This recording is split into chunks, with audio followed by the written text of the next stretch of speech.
The following is a recording of the first ever Beauty Ritual Live filmed at Kismet Salon.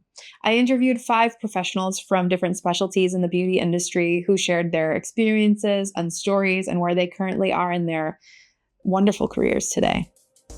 I am so happy to share it with you here now. Please enjoy.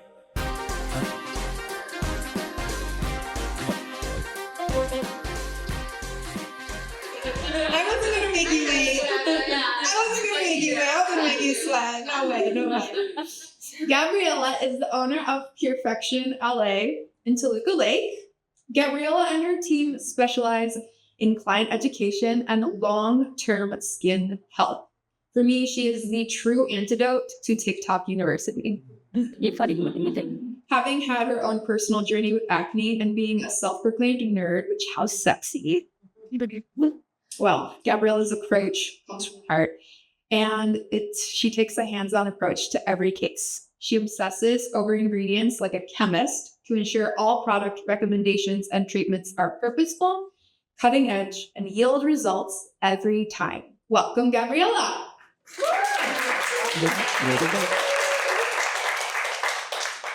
Ooh, who's next? Rachel Lita. Rachel is a Los Angeles native who has built an incredible career entirely on her own terms. Using hair as her medium, she transforms it into pure expression, whether that's bold, intricate braids, seamless wig installs, or polished high glam moments. Her work has graced the pages of Vogue, Elle, Notion, and my favorite, Playboy. Yet what's most inspiring is that she's done it all as an independent artist. No agent. Just pure talent, heart, and creative drive. Rachel's artistry proves that passion and authenticity can take you exactly where you're meant to go. Welcome, Rachel.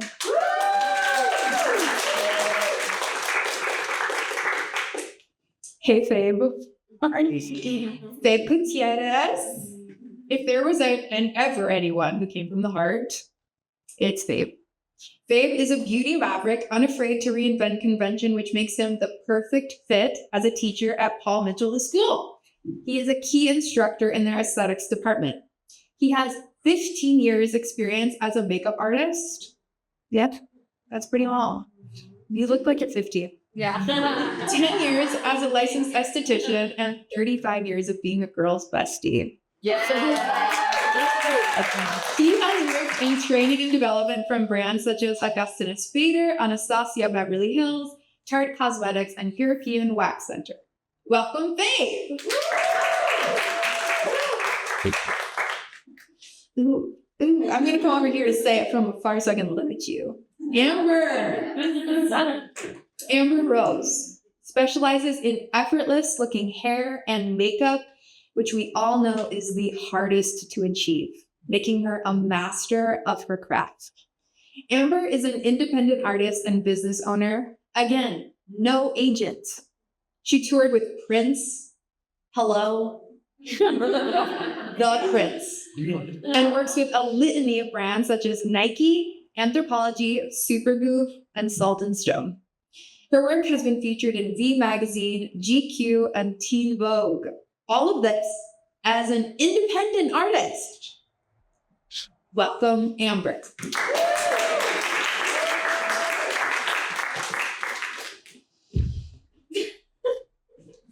Finally, I'm very, very privileged to introduce you to the co-owner of this space, Nicoletta Gauci. Nicoletta is truly unique. She started her creative journey at the Academy of Art University and continued to refine her craft through Paul Mitchell's world-class training, where I met her as my teacher. Her career has taken her across the globe. She's worked and been published in over 15 countries. What I love most is that she's still grounded in her work here in LA, taking care of clients and continuing to evolve, all while being a mom. Where's Brett? She's probably not. She's dead. She feels like she's like a little sprite around the salon to have something direct. Nicoletta is a champion for working artists and future artists, and this night would not be happening without her generosity. So please welcome Nicoletta. It's perfect that you have the mic. Because we're going to talk about, and this is going to be a flow between all of us, it's going to be organic, but where did your career start? Okay. Does anybody here know where Delano, California is? As you should. So between Bakersfield and Fresno, there's a little town called Delano. Now you know where it's at. It is 30 minutes away from Bakersfield, which is where the closest beauty school, college, mall, theater was to my hometown. So that's where it began 2 years ago when I got licensed at Milan Institute. So when you were in this teeny, tiny little town, did you have anything that introduced you to beauty? You know, there was about maybe 3 to 5 hair salons, but definitely no estheticians, no day spas. We did have electricity, it wasn't that bad. But that was it. And I really looked up to them. And then obviously my mom, which I refer to all the time, she's such a lady, was a MAC girl. She always wore MAC and always threw on a heel, even in Delano. And she always looked the part, always made sure that she didn't have a gradient sight. So I looked up to her a lot. So I like that a lot of your influence came from actually someone in your life that didn't really come from the city that you were born in. Exactly. Yeah. Quite easily. Yeah. Very agriculture. So vineyards and orchids and lots of cows, which I think we were outnumbered by. So not a lot of beauty reference there. So yeah, that's my story. That's it for Rachel. Yeah. I'm sorry, what was the question? Where did your career start? My career started here in Los Angeles. I'm born and raised here. I grew up in the Valley. I'm a Valley girl. I went to West Valley Occupational, and it all started in the bathroom at my mom's house. And I would color. I would color her hair. She would give me the little L'Oreal thing, shake it up. I think I was 9 or 10, and I'm like, let me do this. And I loved it. And that kind of just is where it all started. Okay, it's kind of wild though that it was color that inspired you, because you So I don't do, wigs, but I don't do salon work anymore. Right. I've been freelance since the pandemic. I switched my career completely March of 2020. at least. Yeah. Wait, tell us about the swap. What's happening? I was doing all editorial and commercial work, and I would only moonlight in salons, like day play, if I had a client that really wanted me to. And then when the pandemic hit, I instead went full-time into the salon instead of doing set work. Wait, that's wild. That's wild. And is it butch? Well, you can stay on the mic. Let's hear a little bit of it. I would say that, so I come from a family of hairdressers. They own salons in Italy. So when I would go during the summers to visit my family, I would pretty much spend it in the salon. And there, the rules are really different, and there's no licensing board. So I got my hands in hair. Where's no licensing board? In Italy. Oh. Yeah. So as long as somebody's willing to take on the liability of you, you can work anywhere at pretty much 15. So I worked in my family salon. I would shampoo hair. I would blow dry hair. I would mix color during the summers. And would watch them do hair. And I'm probably over exaggerating how involved I was, but I would help a little bit. I wasn't hustling a hard assistant, but I would be there for an extra set of hands. So I learned a lot, and it's a 3rd generation family hair salon. So that same location has been open in the same small town for 3 generations. And I fought hard against not wanting to do hair. I went to art school instead. I wanted to work in fashion, because I didn't quite understand that there was the other side of the hair industry that didn't have to be the small local community salon. And then I eventually ended up opening the small local community salon anyway. So, yeah. Oops. Move down this way. What?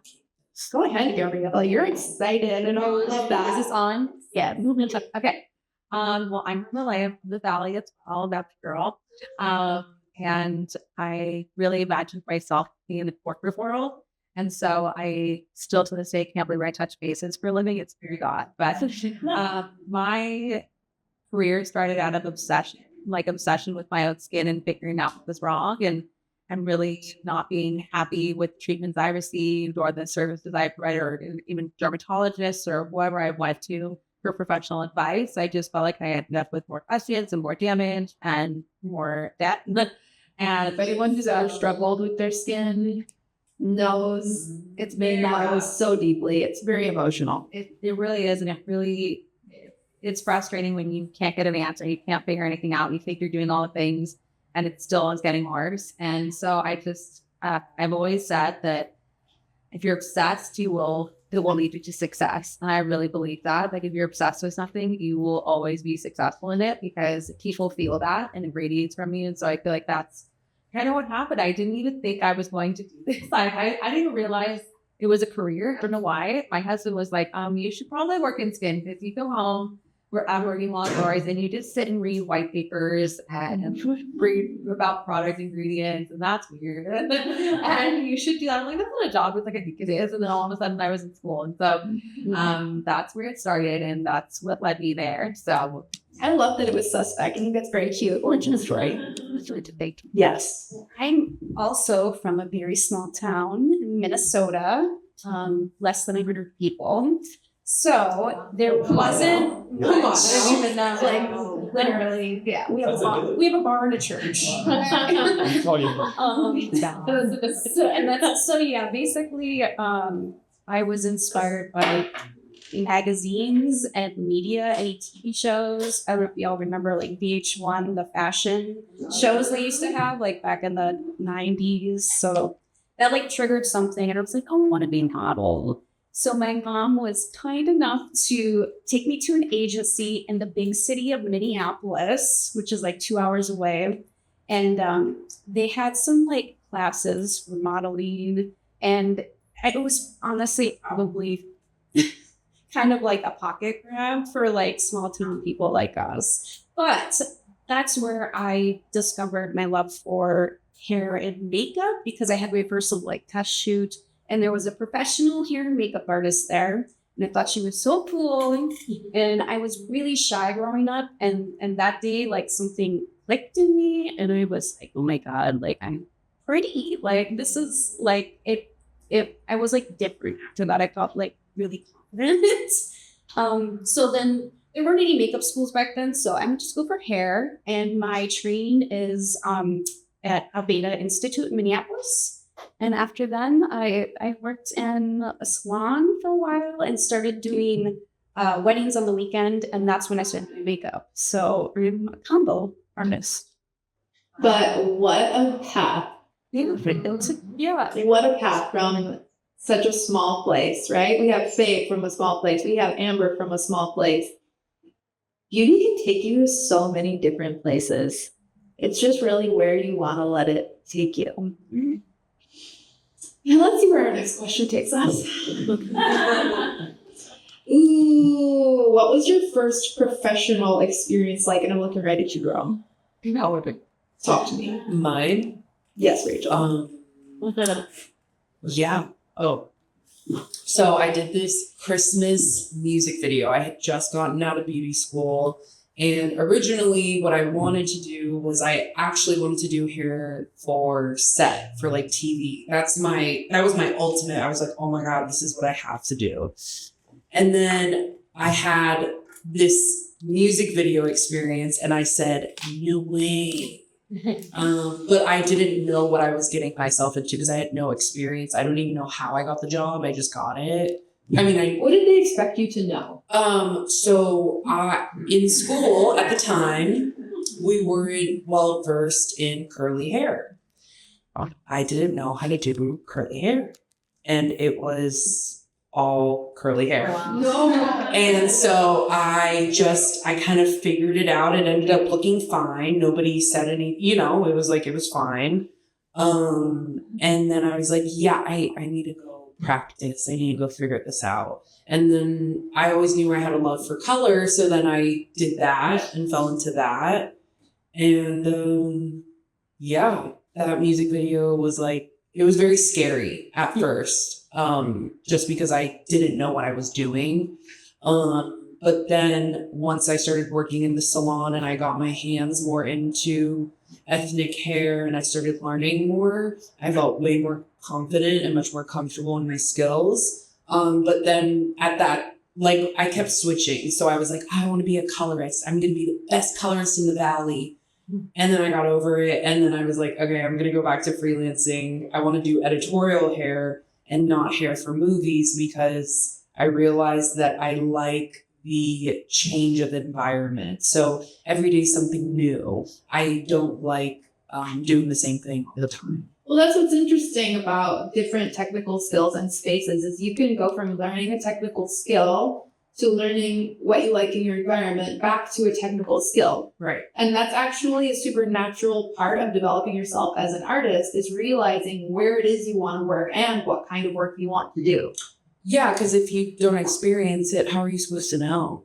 Like, how was I Who's gonna supposed tell you? Yeah, no, exactly. How was I supposed to know that I wasn't going to like this or I was going to like that? So, now I have a different view on it. You know, I probably should have just sucked it up and like figured it out. Because I do think that there's an advantage in that. But I'm happy with the way things have led me to where I am. I hear you on that, because discipline is also, and staying the course is also very true. Yes. But babe, I want to know if that's also the same for like an esthetician's journey of like, did you find, oh, I really like learning this technical skill, and then the space is also shifting as well. Did you find that? Every single day. So it's like, I like to think of it as like, maybe you have your first child and you think you have it all figured out on how to be a parent, right? And then you have your second child and the rules completely emerge, right? So you're like, I have it all figured out. I know exactly how to deal with this particular skin type or personality type or whatever type. And then it comes your way. You kind of have to reinvent your thinking in the moment. So You just brought in the people too, because you're right. There's actually a triangle here where you're not only learning your environment with technical skills, you're also learning the people that are walking in and sitting in your chair, which is like throwing you for another loop. yeah, and I love to be kept on my toes. And being in the industry, especially in skincare, we're always kept on our toes. There's a new line coming out. There's a new hot ingredient. Niacinamide was it 2 years ago, and I think mushrooms is going to be the next one coming through. For skincare? I do. Ooh, Yeah. psychedelic. Mushrooms. That was not that. I foresee mushrooms and apple cider vinegar like coming in the works. And so all the lines that you're using now, they're going to have a collection that is catered to those ingredients. So it's always changing, which is why I love it. I love that. Gabriella, did you go straight from school to opening your own Oh, I did. So business? I basically did, but I was smart. I did work. You're smart, girl. No. Come on. You can't just start right off the bat. I mean, you could. It's ballsy. It's all hell. But I think you want to work for other people to kind of learn the good and the bad and what to do, what not to do, and learn from their mistakes before you make your own, and do it under their brand. But I did start out pretty quickly when I got out of school. I actually got my eyelash extension license. That's a separate license. While I didn't in know that. school. Well, a certification, let's say. Because I knew that there's no way I'm going to be a great esthetician right out of school. So I want to start making money as soon as I can. And so I got that. And there was actually someone in my class at SMC who owned a very successful salon on Rodeo Drive for 14 years, and she was there getting her license. So, and she picked me out, and she asked me if I wanted to work there, and I was like, actually, hell yeah. I did eyelash extensions there, but I was the only esthetician there, so she let me kind of run the roofs and build out the way I wanted to and learn about lines. So I got very lucky with that position, but I also opened a Salon Republic suite across the street in Beverly Hills and would go there. And I didn't have a lot of clients, so it worked out for me because I could do one there and then I could go back across the street and take the clients I was with there.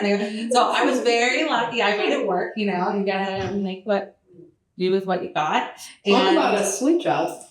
You know, I made it all work. When I learned, I didn't love eyelash extensions, but it paid the bills very well, and I was okay at it. And eventually, I don't know if you've ever tried to do an eyelash extension. It's so rough. It's like putting a needle on a needle. Yeah. I was at my friend's house and I tried to put one on, like one eyelash on another. I tried for like 10 minutes. It's very stressful. Moving on. When they don't come in with a whole eye full of lashes, that's real stressful. But anyways, so I learned to do love that, but I got to kind of cultivate, and the place I really wanted to work wasn't hiring. And so it was kind of just, I always knew that I wanted to learn in a clinical setting. And that's something that I can't teach myself. I needed to really have hands-on experience. And so I harassed the owner of that clinic until they hired me. So it took about a year. And so I did that. And while I waited for that position, and then I opened a place in Atwater part-time while I worked at the clinic part-time. And I was very open with the owner. You have to be very open. You have your own place and what you're doing, and then you're going to coach and be very respectful. Because it's just Gabriella being sexy, sexy in business. It's a big, small industry, so you never want to ruffle feathers because it will get around. Reps see everyone from Bakersfield to San Francisco sometimes, and so they will spread what's going on. And so you want to be nice to everyone, and it will always benefit you. So I was at Paul Mitchell as a student, but I feel like I got my first professional experience while I was still a student at the school. So I used to go and practice on the weekends because the school was open, but you just couldn't get hours. And I couldn't practice at home. So I would go and set the doll head and practice there on the weekends. And one of the weekends they were holding a huge international training. And for some reason, I vividly remember it was for JPMS Korea, but they were holding a huge training, and Lucy Dowdy, who was at the time the editorial director, was in charge of it. And her assistant for the day didn't show up. And I was there in the corner like that. And I was there in the corner working on my doll head. Not for the assistant, but for you. Well, she didn't show up. So, no, but she came over, somebody else came over, and they were like, can you help set up the room? This is a really big, important event for us. Can you help? I was like, sure. So I go in, I help set up the room, and then all of a sudden it becomes, I don't think anybody clocked that I was a student and not on the team working. And so then it was can you wash out this model? Can you apply this color? Can you do whatever? And I was like, yeah, absolutely. I'll do whatever it is. And then at the very end of the day, there was that moment where she realized, and she goes, well, or who do you work with? Or whose team are you on? Assuming I was on one of the JPMS teams. And I was like, oh, I go to school here. And so then she petitioned, which with my director, which they don't let you do this anymore. So I'm so sorry. But for me to leave school and work with her for my hours. So I essentially got to work with her for partial hours on top of continuing to go to night school because I was a night school student. And that was really for me where things changed completely. Because when I started hair school, it was kind of I don't really want to do this, but I got an art degree and I don't know what to do with an art degree. And so my mom said, if I'm going to live at home, I have to be at school or I have to get a job. And I had a job for a while and I didn't like it. So then I was I'm just going to go back to school.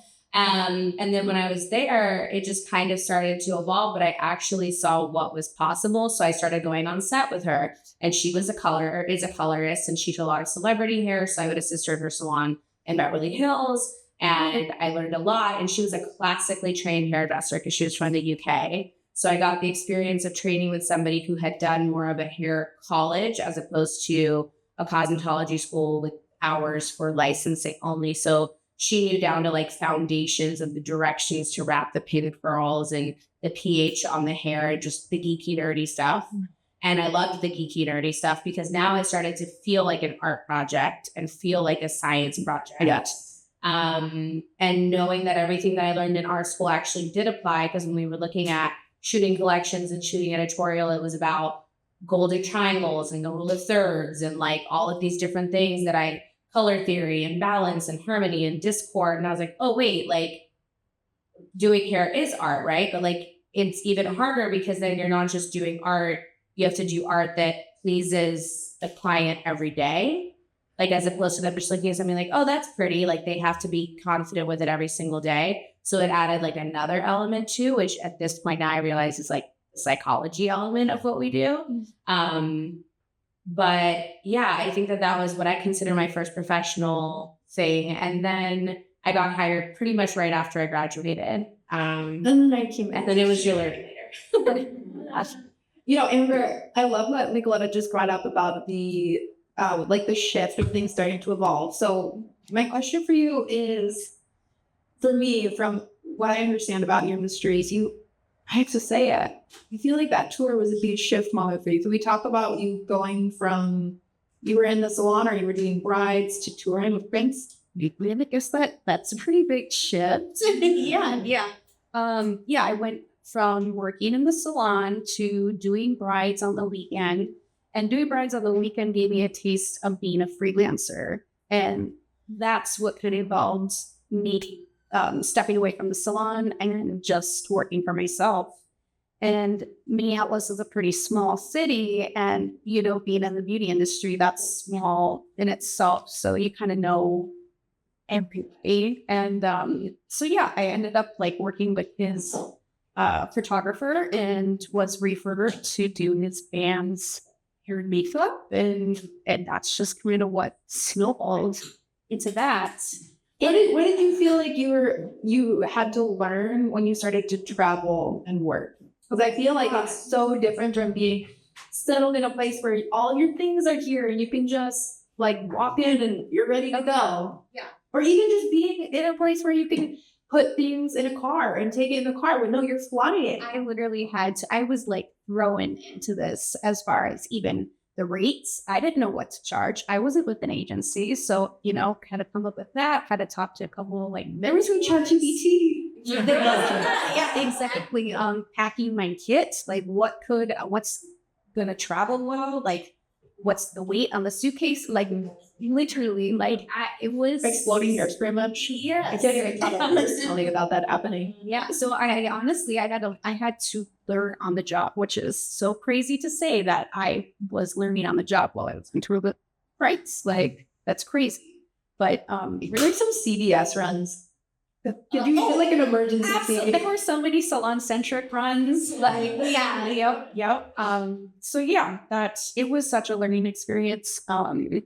And so stressful as well. But everything turned out, and yeah, no big hiccups or anything. Right. Talking about it now, you don't have the same stress. But yes, exactly. Yeah. But like, you know, thinking about it now, I'm just like, oh, I wish I would have had like somebody to talk to you about this, or like those Facebook groups for makeup artists. Like, I wish I could have just been like, help, like somebody help me. How should I back? And what should I, whatever? How do I speed up my timing, you know, for this and that? So I had to go with the flow, and I think, yeah, being flexible is important. Absolutely. Doing the splits, you never know when you're going to need to. So is social media a must for you now? I think so. Yeah.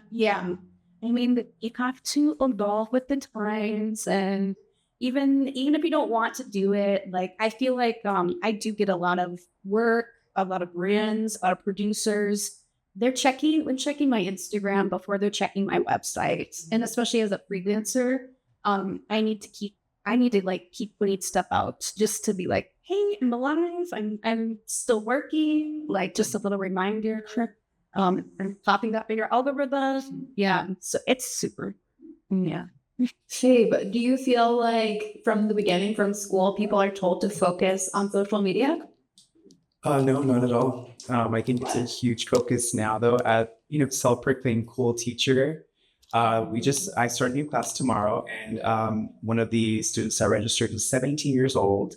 So as a cool teacher, I got to keep it hip, and I got to see what their references are and what the hell they're talking about.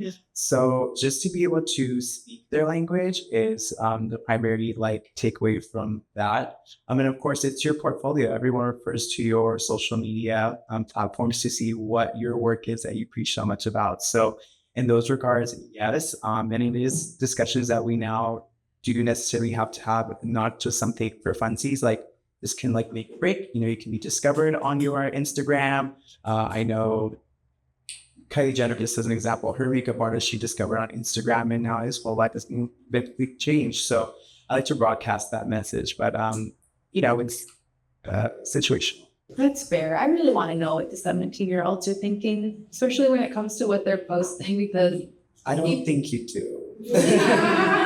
really, I don't want to go and back my video. You really do. Honestly, I feel like there's a big difference between what you post for your personal, like, independent brand versus a salon versus just like you personally, of like what you want to be known for on there and be comfortable on it. Do you feel like you like to feature your work more, or you like to feature yourself? It has to be a mix of both, and it's so not my thing. I wish I started 10 years ago and really got familiar with it, comfortable with it. I'm really pushing myself, especially this year with my thing, to step outside of what I'm comfortable with and take on things that I would normally do, like public speaking, and just doing more content and sharing more of my personal life, a little mixed in with the business. People want to know you, and they want to know that they want to spend those hours with you sitting in your chair. I really wholehearted that it's very important. And also sharing your style. Like, I am not everyone's style, and that's okay. It's important to focus on your strengths and broadcast that to everyone, because then your tribe will find you and cheer you on and follow you and believe in everything you say. And then people who don't like it won't bother. And it's okay. You don't need to be everyone's cup of tea. And it's incredibly important. And it is your portfolio. It really is important to just keep it active and show that you're still working and see people, because people, that's the first thing they'll say, like, oh, this post was from a year ago. Your last post, they're probably not in a book with you. That's fair. That's fair. Miss Rachel, you have one of the sexiest Instagrams I know. Thirst trap. What about it? What are you comfortable? Are you comfortable right away? No. No. If I didn't have to have social media, I wouldn't. Absolutely not. Absolutely not. No. I think I think there's pros to it, but I think there are cons to it. But I try to use the pros to my advantage, which it's worked. I mean, do you feel like there are any like what do you think the cons are? I'm actually, that's really curious to hear you say that. I mean, you compare yourself, you're looking at numbers, you're like, this person followed this person and this person knows this person. How did they know each other? Am I easy to gauge from that? Am I, there's so much that goes on behind it that nobody talks about. And I'm sure it's been through all our minds. I like to black out that whole part. Yeah. Okay, so we'll black it out. No, okay. I'm glad you're bringing it up because it's very real. It's very stressful. Yeah. But I think because I have to use it just like everyone has to use it, I just pretend it's not happening to me. But it's totally happening to me. No, of course. And it's stressing me out. And just like how we're looking at other people are looking at us. But I've been able to now turn it more into like a positive thing as opposed to being like, oh no, like afraid of it. I'm just like, yeah, you know what? That's great. And the community's just getting bigger, and what's meant for you is meant for you, and what's not meant for you won't be for you. So, but I do think that social media, I mean, think about it. When you used to go into salons or when you go to a restaurant, you look at a book, right? Now you scan a QR code. You want to see pictures. You go to a restaurant, you want to see what that creme de la duck is. You're like, what does that look like? Right? So it's the same thing. It's like, it's your portfolio and it's online. So that's how you have to like look at it if you're doing it from a business aspect, right? If you got your personal stuff, great. Dude, that's fine, Yeah, I mean, I think social media kind of gave us the ability to press the gas on building a chair or building your career. And you can totally do it without social media. And most everyone up here originally did it without social media. But it's going to take a lot longer. You're going to still need to do the work because you have to get out there and network with people and socialize with people and keep up those connections. And social media kind of just gives you like the little like boost, like a little video game boost, like a supercharge to get there faster. So if you're not utilizing that, and 90% of your industry is, and then you're wondering why you're not booked and busy, it's probably because you're not utilizing the thing that is giving everybody else a leg up. Like we all talk all the time about wanting a leg up, like, oh, Nepo baby, or oh, like this person has like an in, or this person, whatever. But like social media is your leg up, and you can show up as, you know, candidly as you want to show up. You can show up as curated as you want to show up. Like you can show up exactly in the way to attract the client you want in your chair. And like what I tell my stylist is, I don't really care what you wear to the salon, and I don't actually care how you show up on social media. But what I want you to imagine is pick who your ideal client is. And the easiest way to do that is pick a celebrity. In my imagination, that's the easiest to do, right? And then ask yourself when you're showing up to work that day, if that celebrity or that person that's my ideal client walked in the door, would they want to sit in my chair? If that celebrity or that ideal client that I want to book, maybe it's for editorial or for whatever else, looked at my Instagram, would they want to book with me? And if your answer is not an enthusiastic yes right away, then like you maybe need to go back to dream board and manifest and figure out like what that end goal is and like what your little road to that end goal is going to be. It doesn't have to include social media as long as you're okay with it taking a little bit longer. I love that because it's very real, and you can't discard the fact that the basis of it is the in-person interaction, right? Right. You're just staying on someone's mind longer by having that little digital card. Right. You're basically using like a psychological trick, right? Like the more that someone sees your face, even or your work or whatever it is about you, the more comfortable they become with you. And like, you know, you've heard it referred to as like parasocial relationship or whatever it is. But what you really created is you created an availability of yourself. And so you're at the forefront of that person's mind who's seen you pop up over and over and over again. And even if they've never booked with you before, they are going to trust you more than any other stylist at your salon, even who they are not as familiar with. I get bookings for haircuts that are not in my wheelhouse that I eventually pass off to another stylist that is in my salon. But they book with me because I have the most content that's coming out, right? Like even though literally there's not a single ounce of content that would make you want to book that haircut with me because all of my haircuts are like long, flowy, Stevie Nicks hair, but like they'll book a graphic bob with me or like a very severe precise because I'm the one that is shot up the most on the socials. And so, yeah, exposure therapy. And I will say that don't be threatened by other professionals on there either, because like I've made some of the best friends using social media. Like my feed is all beauty artists all over different walks of life, and I will reach out to them, I'll book them, and I'm like, oh my God, her work's amazing. How is she getting those results? I'm gone. Like, I want to know. It's a learning experience. And there's so much business to go around. Like, if you're good and you're sharing out with the world, you'll be booked and busy before you know it. Like, you're just one person. Like, you're going to be full and no one is a threat to you. No one can take your work. No one can copy you. They can try, but they're always going to fail because if it's authentic to you, you're going to be fine. And I have made one of my best friends that way. I saw her doing crazy shit with assets. I was like, I'm coming. And then I went on a facial and we never stopped talking. And we do great collaborations together. So There's enough work for everyone. yeah, it does. Very true. But having that in your mind when you're on social media is kind of new, kind of tough. Yeah.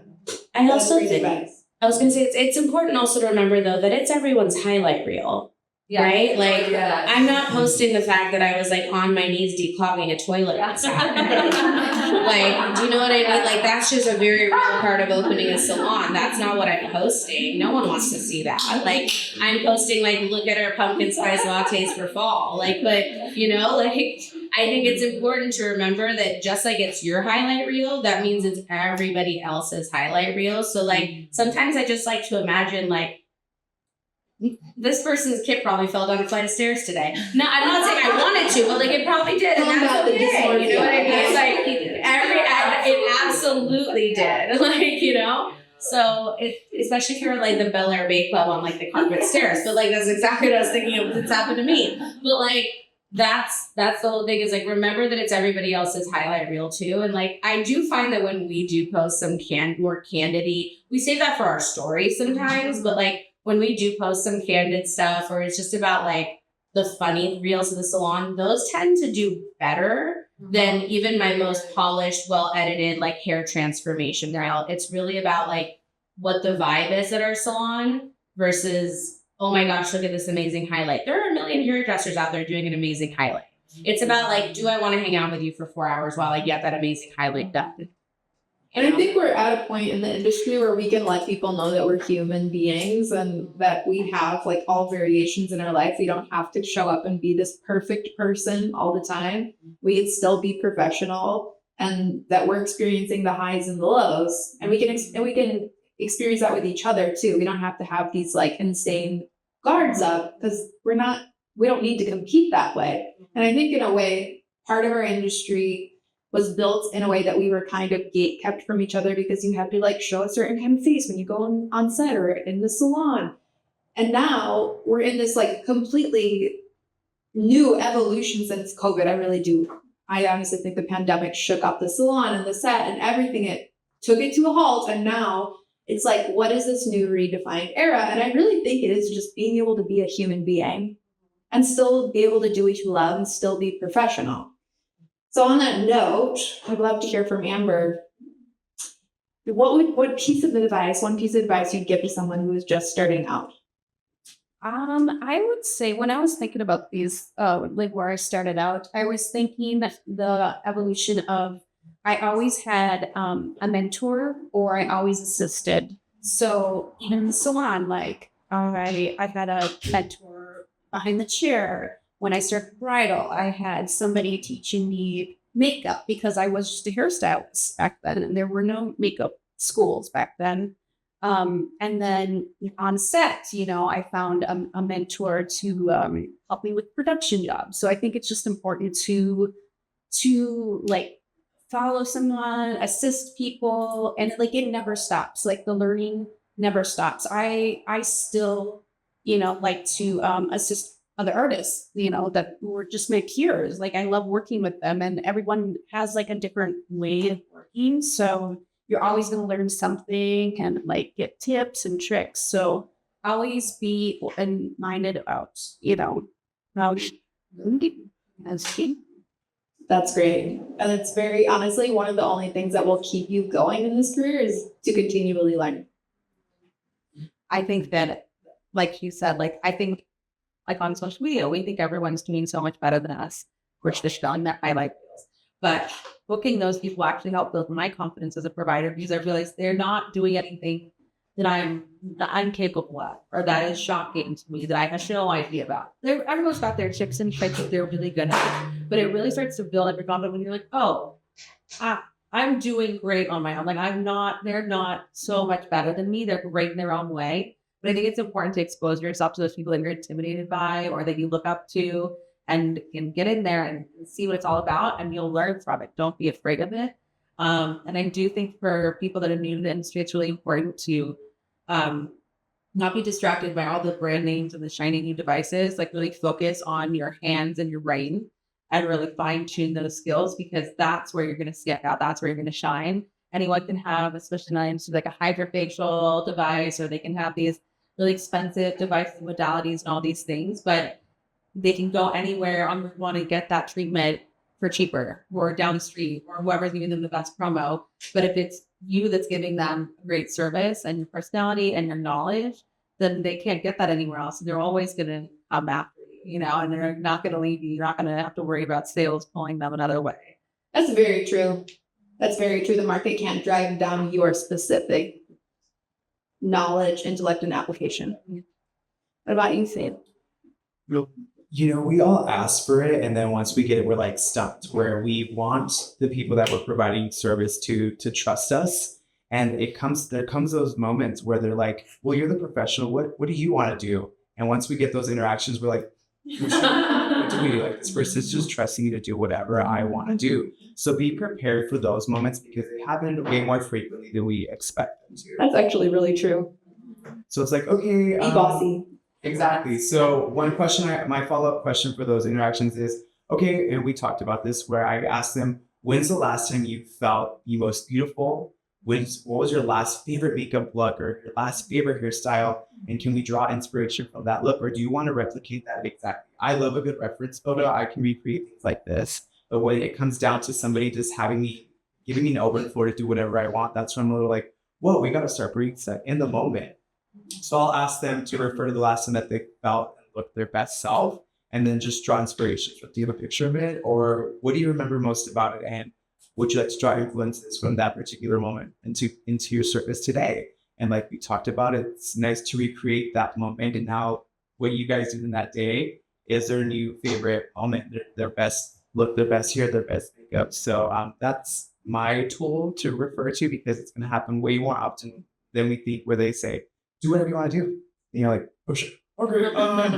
Well, I love that so much because they're immediately transported in their imagination. So they're feeling the feelings of what it was like to feel like the most beautiful version of themselves. And then they get this, like, they get the result that you give them.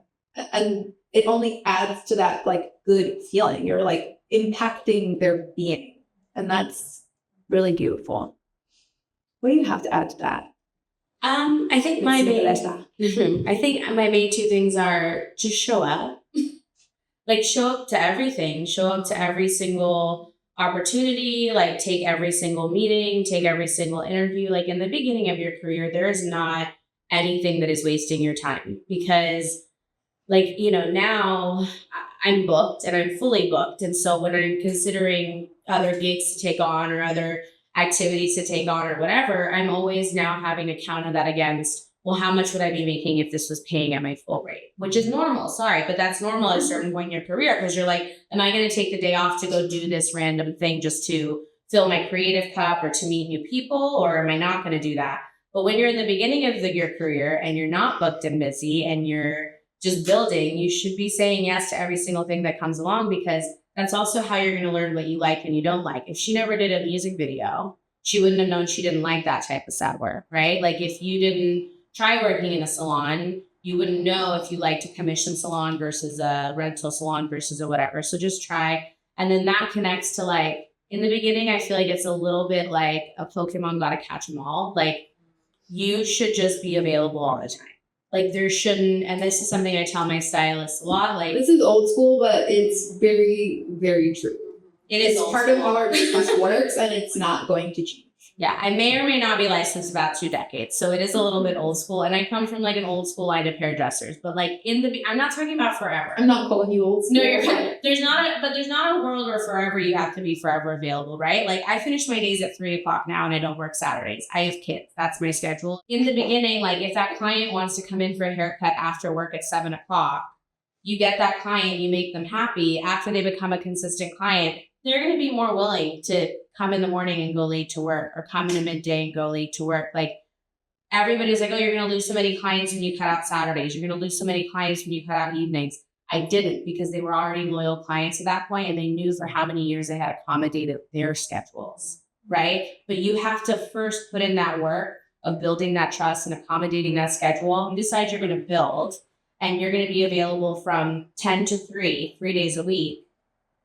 You're going to have a real hard time building unless you've really figured out the niche of, like, the moms whose kids are at school and they're stay-at-home moms, and you know how to tap into that niche, right? Like, so just be available and have that. And then as you start to get busy, start to narrow down those time windows and figure out, when do I like to work? Do I like to be an evening stylist? Do I like to be a morning one, a weekend one, or whatever else it is?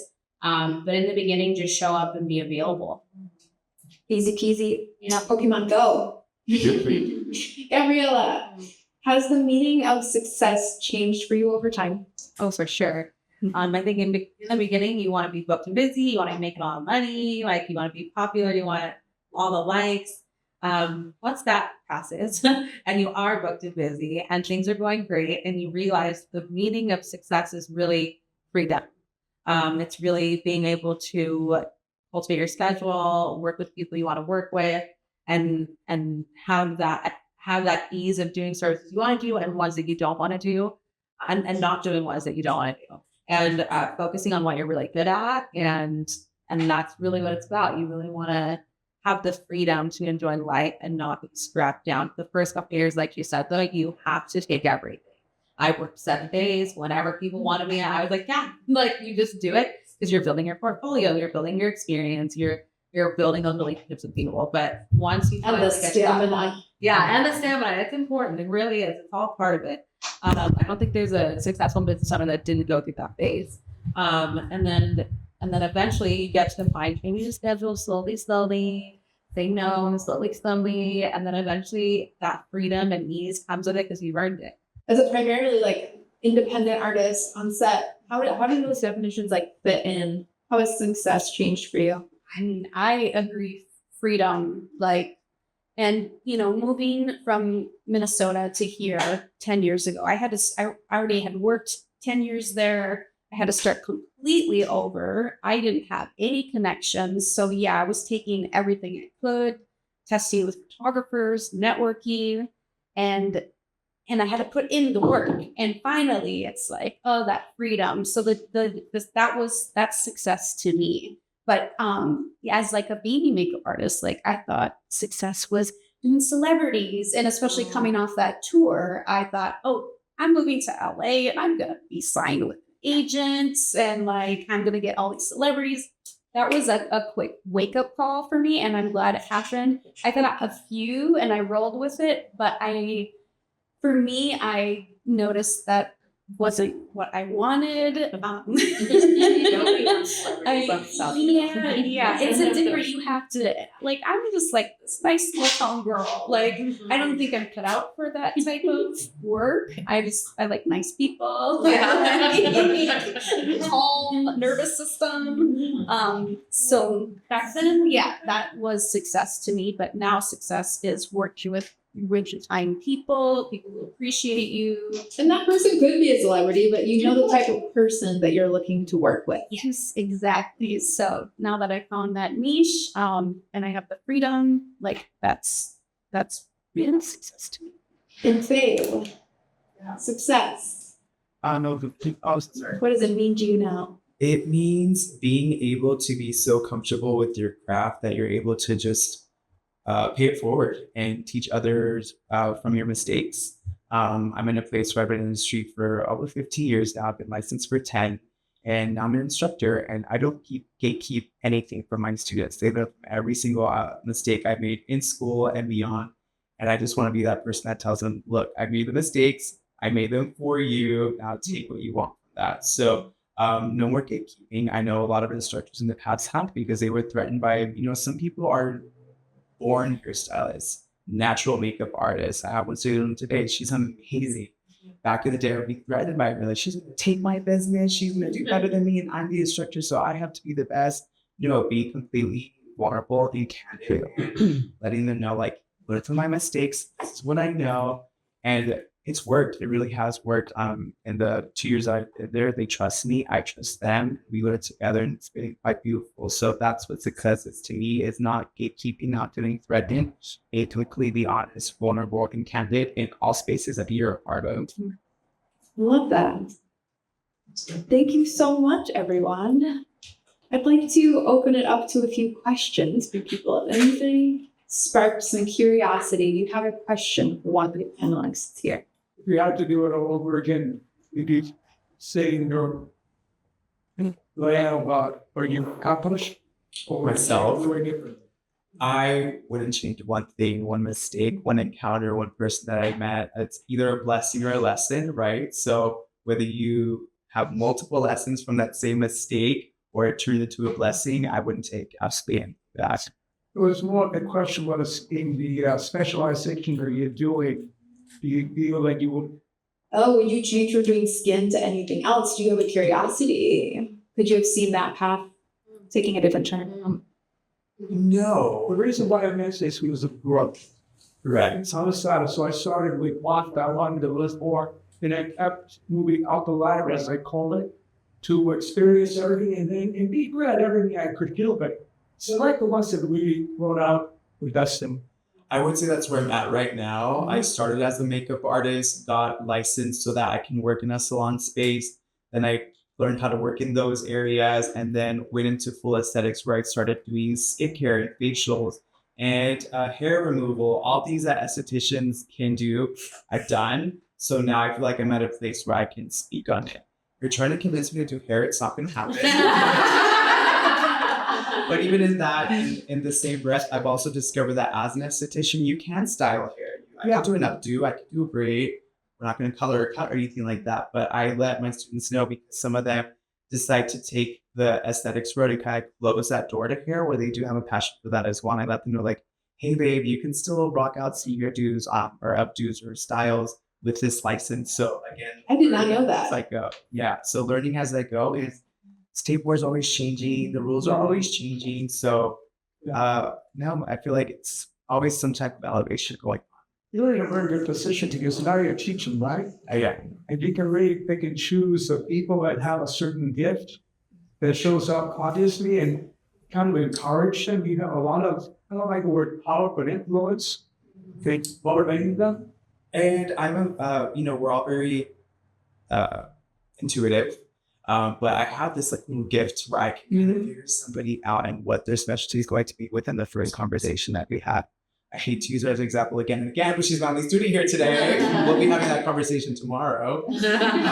But so like I walked in like this on her first day. She walked in like this on most days. I know lashes are going to be your thing. Makeup is going to be your thing. I have worked for lots of brands, so I tell them the first week, like, hey, do your part here and I can get you connected. So with that being said, they could really buckle up, and others we kind of lose within time. So it's really cool I've gotten better with that in the moment where I can figure them out within a week. Now it's like within that first conversation, like, this is what you're going to be doing.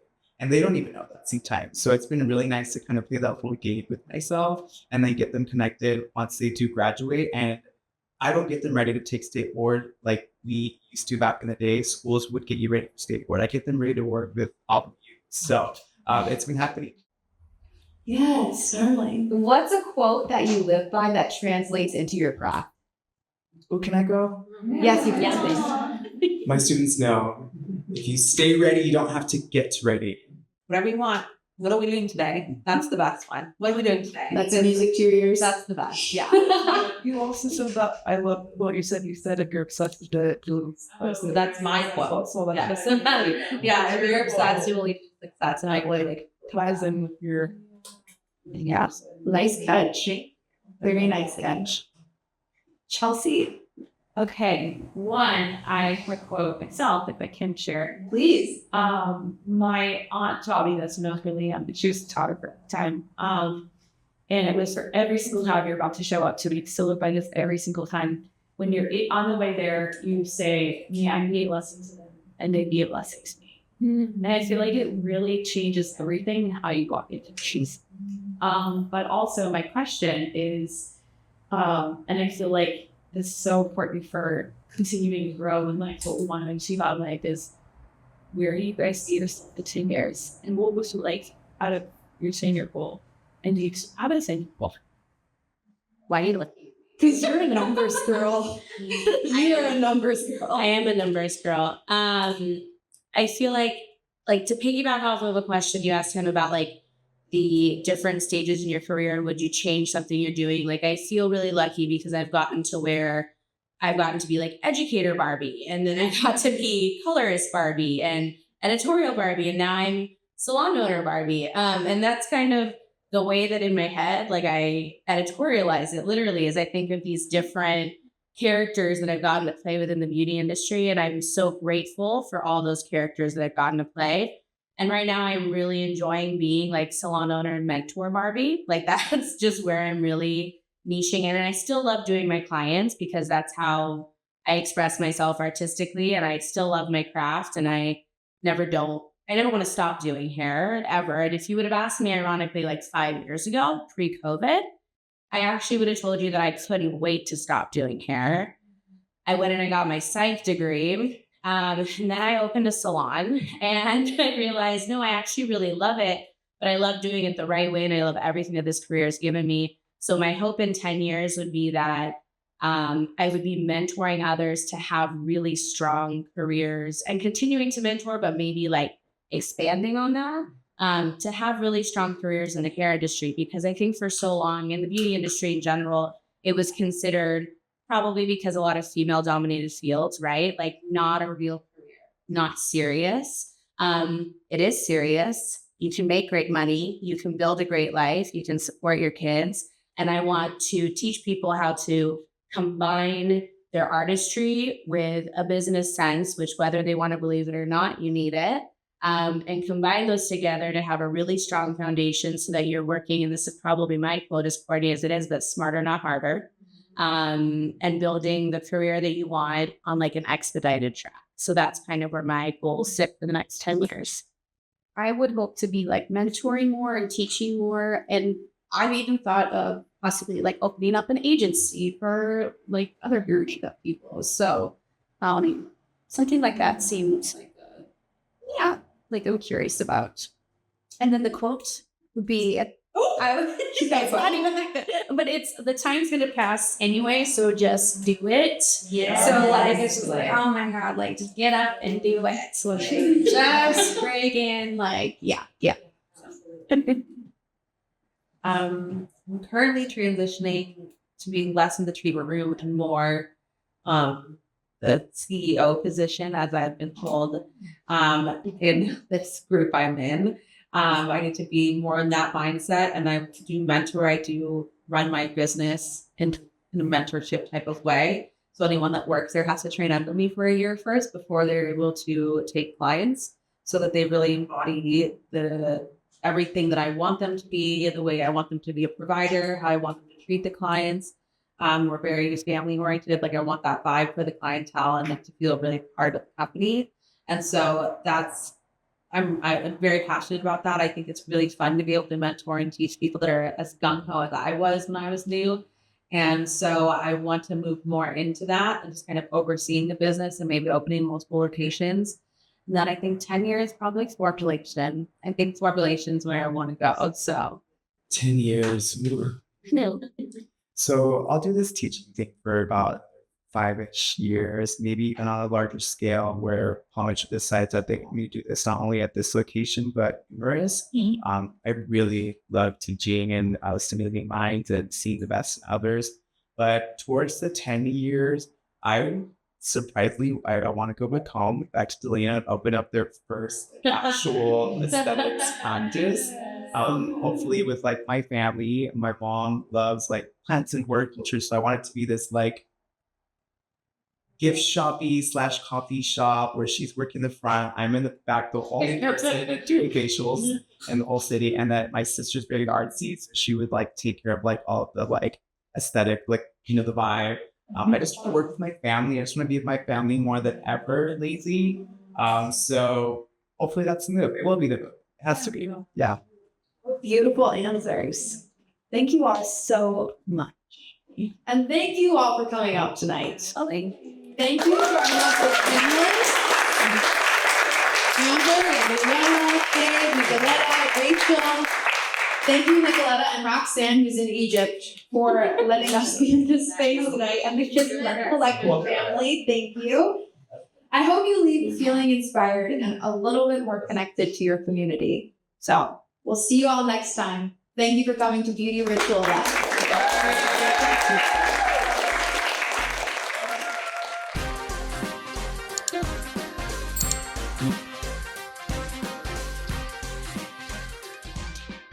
A beauty entertainment broadcast.